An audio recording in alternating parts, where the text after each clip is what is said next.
આજે પણ સાંકડી ખોરમાં ઠાકોરજી દાણ લે છે, આજે પણ ચંદ્ર સરોવર પર રાસ કરે છે, આજે પણ બ્રહ્માંડ ઘાટમાં માટી આરોગે છે. આ બધી લીલાઓ આજે પણ ચાલી જ રહી છે. આ કૃષ્ણ ભક્તિનો બીજો સિદ્ધાંત, અને આજે પણ થઈ રહી છે, તો આજે એનો અનુભવ થઈ શકે છે, કારણ કે એ લીલાઓ ચાલી રહી છે. ત્રીજી વાત, પ્રભુ વિરુદ્ધ ધર્માશ્રયી ધર્મને ધારણ કરીને લીલા કરે છે. આ મહત્વની સિદ્ધાંત સમજવાની વાત. શિક્ષાપત્રમાં હરિરાયજી બહુ વિસ્તારથી આ બાબતને સમજાવે છે કે બે વિરોધી ધર્મો પ્રભુમાં એક સાથે બિરાજે છે. વિરુદ્ધ ધર્માશ્રયી ધર્મ પરમાત્મામાં છે, એટલે કે પ્રભુ સદા બાલક છે બ્રજમાં અને સદા કિશોર પણ છે. તમે પીછવાઈ જેટલી પણ ઠાકોરજીની જોશો નાથદ્વારામાં, ક્યાંય તમને કોઈ બાલકૃષ્ણ દેખાયા? બધે મોટા કૃષ્ણ કિશોર જ દેખાય છે ને. લોકો એમ કે તમારે તો પુષ્ટિમાર્ગમાં બાલકૃષ્ણની સેવા ને, અરે બાલકૃષ્ણની ક્યાં, 7 સ્વરૂપમાં એક બાલકૃષ્ણલાલજી છે. બાકી મથુરાધીશ જુઓ, વિઠ્ઠલનાથજી જુઓ, દ્વારિકાધીશ જુઓ, ગોકુલનાથજી જુઓ, તમે મદન મોહનલાલજી જુઓ, બધા મોટા જ છે, કિશોર જ છે. બાલ ભાવ જુદો છે અને બાલકૃષ્ણ જુદા છે. પ્રભુ 100 વર્ષના થઈ જાય ને તો યશોદાજીને તો બાલ ભાવ જ રહેવાનો. આપણો દીકરો ભલે 60 વર્ષનો થઈ જાય, પણ 80 વર્ષની બાને પોતાના 60 વર્ષના દીકરા માટે પણ બાલ ભાવ જ રહેવાનો. તો એ બાળક છે જુદી વસ્તુ છે, અને બાલ ભાવ છે જુદી વાત છે. તો વિરુદ્ધ ધર્માશ્રયી ધર્મ પરમાત્મામાં અખંડ રૂપે છે, અને વિરુદ્ધ ધર્માશ્રયી ધર્મને સમજાવતા કહ્યું એ બાલક છે, એ જ ક્ષણે કિશોર પણ છે. એટલે જુઓ ને, આપણી સેવાક્રમમાં તમે જુઓ, તમે શૃંગાર પછી પલના ઝુલાવો અને કલાક રાજભોગ ધર્યા પછી નિકુંજનો મનોરથ કરો. કુંજમાં ઠાકોરજી બિરાજે, બેઠે હરિ રાધે સંગ કુંજ ભવન અપને રંગ. આપણે લાગે હમણાં અડધો કલાક પહેલા તો બાલકૃષ્ણ હતા, નંદ કો લાલ પાલને ઝૂલે. આ મોટા ક્યાંથી થઈ ગયા? તો એક ક્ષણે બંને લીલાઓ. વિરુદ્ધ ધર્માશ્રયી ધર્મને સમજાવતા કહ્યું એ જે ક્ષણે સર્વ સમર્થ છે, એ જ ક્ષણે અસમર્થ પણ છે. એ દાવાનળનું પાન કરી જાય છે અને ઘૂંટણીએ ચાલતા ચાલતા નંદાલયના ઉંબરામાં ફસાઈ જાય છે કે 2 હાથ બહાર કાઢ્યા પણ 2 પગ ઉચકી શકતા નથી ઠાકોરજી, અને ઉંબરામાં એવા ફસાયા કે નામ જઈ શકે, નામ જઈ શકે. એટલે સુરદાસજીએ દર્શન કર્યા એટલે કહ્યું, અરે વો બલ કહાં ગયો જો હિરણ્યાક્ષ માર્યો. અરે પ્રભુ, એ બળ ક્યાં ગયું છે હિરણ્યાક્ષને માર્યો? તો જે ક્ષણે અસમર્થ છે, એ જ ક્ષણે એ પૂતનાને મારી શકે એવા સર્વ સમર્થ પણ છે, એ તૃણાવર્તને મારી શકે એવા સર્વ સમર્થ પણ છે. એક સાથે બંને વિરોધી ધર્મો.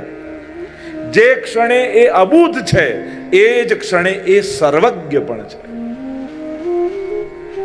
મણિકોઠામાં ભગવાન ગયા માખણ આરોગવા માટે, જ્યાં માટલીમાં હાથ નાખ્યો અને મણીથી જડેલા બધા પિલર, બધા ખંભ, અને એ મણીમાં ભગવાનને પોતાનું પ્રતિબિંબ દેખાયું.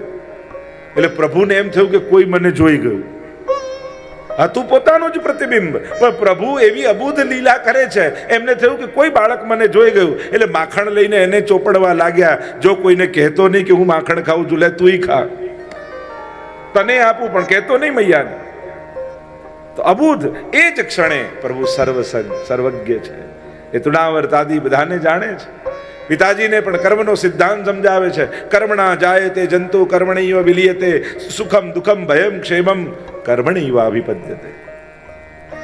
એ મોટા મોટા દેવોનું દમન કરે છે, એમ અસમર્થ છે, અને સર્વ સમર્થમાં દેવતાઓનું દમન કરનારા છે. તો 2 વિરોધી ધર્મો એક સાથે પ્રભુમાં બિરાજે છે. અને એટલે જ મહાપ્રભુજી આજ્ઞા કરે છે, સર્વદા સર્વભાવેન ભજનીયો વ્રજાધિપ સ્વસ્યાયમેવ ધર્મો હિ નાન્ય ક્વાપી કદાચન. પ્રભુને સર્વ ભાવે ભજવા, કારણ કે પ્રભુ એકમાત્ર એવા છે જેમાં સર્વ ભાવ સિદ્ધ થઈ શકે છે. આમ પ્રભુ ના આ કૃષ્ણ ચરિત્રના સિદ્ધાંતો સમજશો તો જ કૃષ્ણ લીલાનો આનંદ માણી શકશો. નહીં તો મનમાં પ્રશ્ન થશે કે પ્રભુ બાળક છે તો રાસ ક્યાંથી કરે છે? પ્રભુ અસમર્થ છે તો આવા અસુરોને ક્યાંથી મારે છે? આ બધી જ પ્રભુની લીલાઓ છે, અને આ લીલાઓ નિત્ય અખંડ ચાલી રહી છે. ગઈકાલે નંદ મહોત્સવના પ્રસંગમાં આપણે બધાએ પ્રવેશ કર્યો હતો. 18 શ્લોકમાં નંદ મહોત્સવનું વર્ણન 10મ સ્કંદમાં કરવામાં આવ્યું. નંદસ્ત્વાત્મજ ઉત્પન્ને જાતા લાદો બહામના આહુય વિપ્રાન વેદ જ્ઞાન સ્નાત સુચિર અલંકૃત.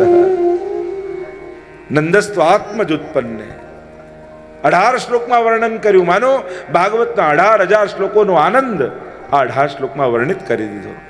જ્યાં બ્રજવાસીઓને સમાચાર મળ્યા કે અરે પ્રભુ પ્રગટ થયા છે, નંદ બાબાના ઘરે બાળકનો જન્મ થયો છે. જો આપણે ત્યાં અનેક પ્રકારના ઉત્સવ, નિત્ય ઉત્સવ, નૈમિતિક ઉત્સવ, પાર્વણિક ઉત્સવ, પાટોત્સવ, મહામહોત્સવ, જન્મોત્સવ, કેટલા ઉત્સવ આપણે ઉજવતા હોઈએ છીએ. તો આ નંદ મહોત્સવ પ્રત્યેક ઉત્સવમાં એક વિશેષ ઉત્સવ છે.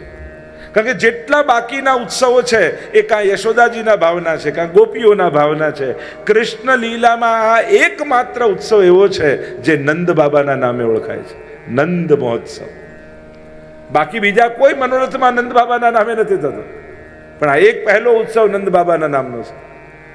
આનંદ મહોત્સવ જ્યારે વ્રજવાસીઓને સમાચાર મળ્યા છે, આત્માનમ ભૂષ્યા ચક્રુઃ, આત્માના શણગાર સજી સજી અને ગોપીઓ દોડી છે.